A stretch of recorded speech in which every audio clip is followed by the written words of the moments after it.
Hello everyone, welcome to the top board academy. I am Manu Kumar and आज की video में हम बात करेंगे क्लास 10th के फर्स्ट चैप्टर रियल नंबर के इंट्रोडक्शन के बारे में। तो बेसिकली हम इस चैप्टर में इस आज के लेशन में हम समझेंगे कि रियल नंबर्स होते क्या है, इनके बारे में हम जानेंगे।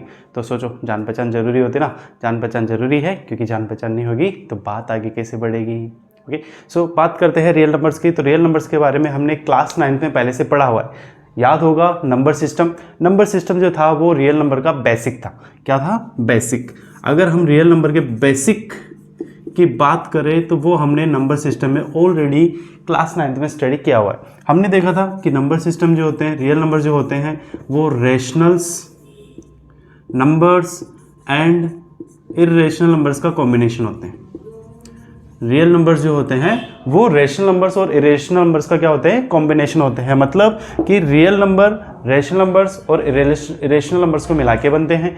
अगर कोई भी नंबर लाइन होती है उस पर आप इन रेशनल नंबर्स को और इरेशनल नंबर्स को रिप्रेजेंट कर सकते हो।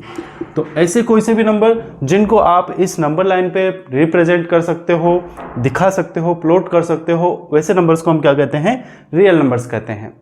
ओके, तो यहाँ पे बेसिकली रियल नंबर्स के बारे में इतना ही जाना था। इसके बाद हमारी एक थ्योरम आती है जिसको हम बोलते हैं fundamental theorem of arithmetic.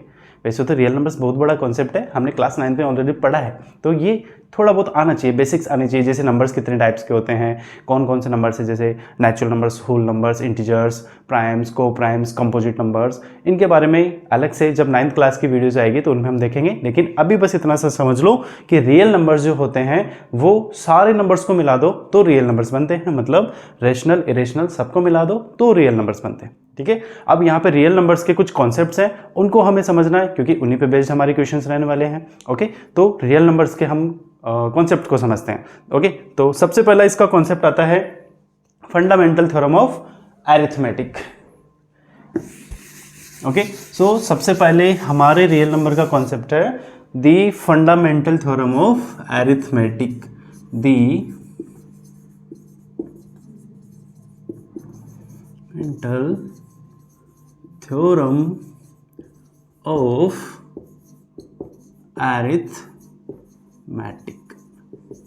Okay, so this is the fundamental theorem of arithmetic. Basically इस थ्योरम में होता क्या है ये हमें पहले से पता है। कैसे? जैसे मैं एक नंबर बोलता हूँ 6। ओके, मैंने कहा 6, क्या 6 को मैं इसके प्राइम फैक्टर्स के प्रोडक्ट में लिख सकता हूँ? Yes, we can write this as 2 into 3 into 1। Okay, again take one more example like 15। क्या 15 को हम इसके प्राइम फैक्टर्स के प्रोडक्ट के बारे में लिख सकते हैं? ऑब्वियसली लिख सकते हैं। कैसे? 3 into 5 into 1।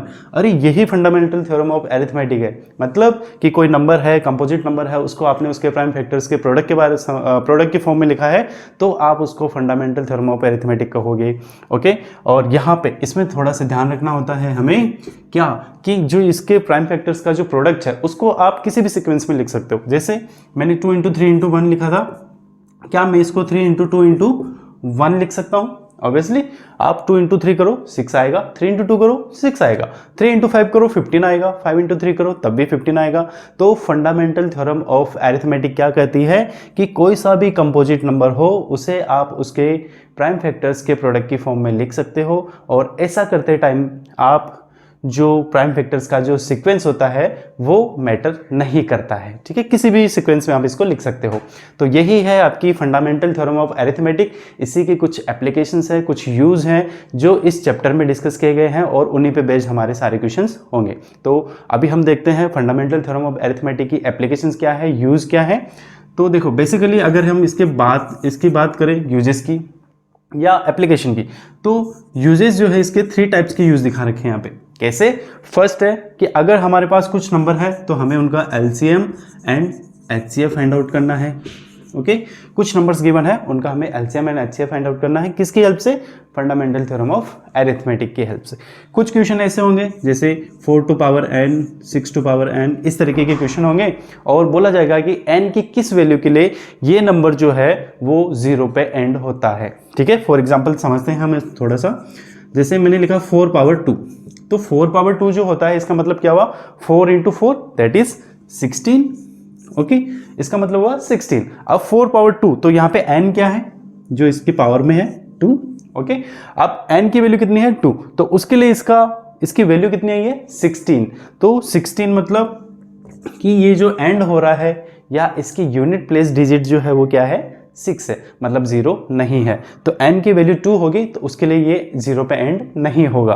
तो ऐसे हमें नंबर्स को चेक करना है कि ये किस n की किस वैल्यू के लिए 0 पे एंड होता है। ठीक है, ये रही इसकी सेकंड एप्लीकेशन। थर्ड एप्लीकेशन की बात करेंगे तो कुछ नंबर हमें गिवन होंगे जो ऑलरेडी इरेशनल ही होंगे, लेकिन हमें वहाँ पे प्रूव करके बताना है कि ये नंबर इरेशनल है तो क्यों है। सो टू प्रूव इरेशनैलिटी,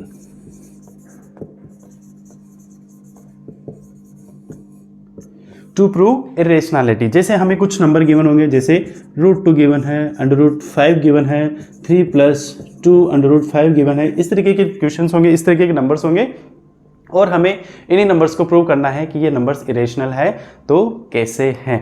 ठीक है, तो ये हमारे बेसिक्स मेनली हमारे जो फंडामेंटल थ्योरम ऑफ अरिथमेटिक है इसकी एप्लीकेशंस है और इन्हीं पे बेस्ड हमारे क्वेश्चंस यहाँ पे रहेंगे। ओके, अब एक फॉर्मूला और आता है जो लास्ट है इस चैप्टर का, अगर उसको हमने समझ लिया तो समझो ये सारे कॉन्सेप्ट्स हमने समझ लिए हैं इस चैप्टर के, 100% हमारा क्लियर हो गया। और जब हम इसके क्वेश्चंस करेंगे तो बड़ी आसानी से सारे क्वेश्चंस हम सोल्व कर पाएंगे।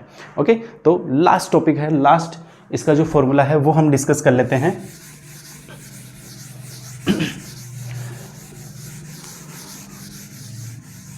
ओके, सबसे लास्ट इसका एक ही फॉर्मूला है जिसमें हमने बोला है कि अगर हमारे पास 2 पॉजिटिव इंटीजर्स हैं, लेट 2 पॉजिटिव इंटीजर जो है वो क्या है a और b है, तो a और b का एलसीएम निकालेंगे, फिर उन्हीं का हम एचसीएफ निकालेंगे और दोनों ही एलसीएम और एचसीएफ को हम क्या करेंगे मल्टीप्लाई करेंगे। तो इसकी जो वैल्यू आएगी ना वो इन्हीं दोनों नंबर्स को हम क्या करेंगे आपस में मल्टीप्लाई कर देंगे, तो जो वैल्यू आएगी उसके ही इक्वल आएगी। मतलब 2 नंबर है, दोनों को मल्टीप्लाई कर लो, दोनों का एलसीएम और एचसीएफ निकालो, उनको भी मल्टीप्लाई कर लो। तो इस तरीके से दोनों टाइम पे जो मल्टीप्लिकेशन की जो वैल्यू आएगी ना वो सेम रहेगी, इक्वल रहेगी। ओके, तो क्वेश्चन में हमें गिवन रहेगा 2 नंबर्स और उन 2 नंबर्स का हमें एलसीएम एचसीएफ निकालना है और इस फॉर्मूले को हमें क्या करना है वेरीफाई करना है।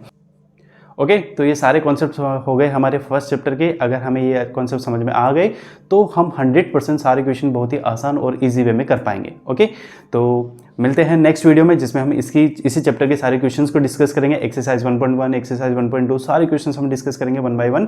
और हाँ, इंपॉर्टेंट क्वेश्चन भी हम डिस्कस करेंगे जो हमारे बोर्ड के लिए, बोर्ड एग्जाम के लिए बहुत ज़्यादा इंपॉर्टेंट है, कंपलसरी है, उसको हमें करना ही पड़ेगा। ठीक है, क्योंकि ये जो अकेला चैप्टर है ये 6 मार्क्स का चैप्टर है और 6 मार्क्स मैटर करते हैं बोर्ड एग्जाम में। ओके, तो नेक्स्ट वीडियो में मिलते हैं, तब तक के लिए मस्त रहो, खुश रहो, आबाद रहो, लाजवाब रहो, क्योंकि खुश रह के जो हम सीखते हैं वो हमेशा याद रहता है। And stay connected with top board academy. Thank you.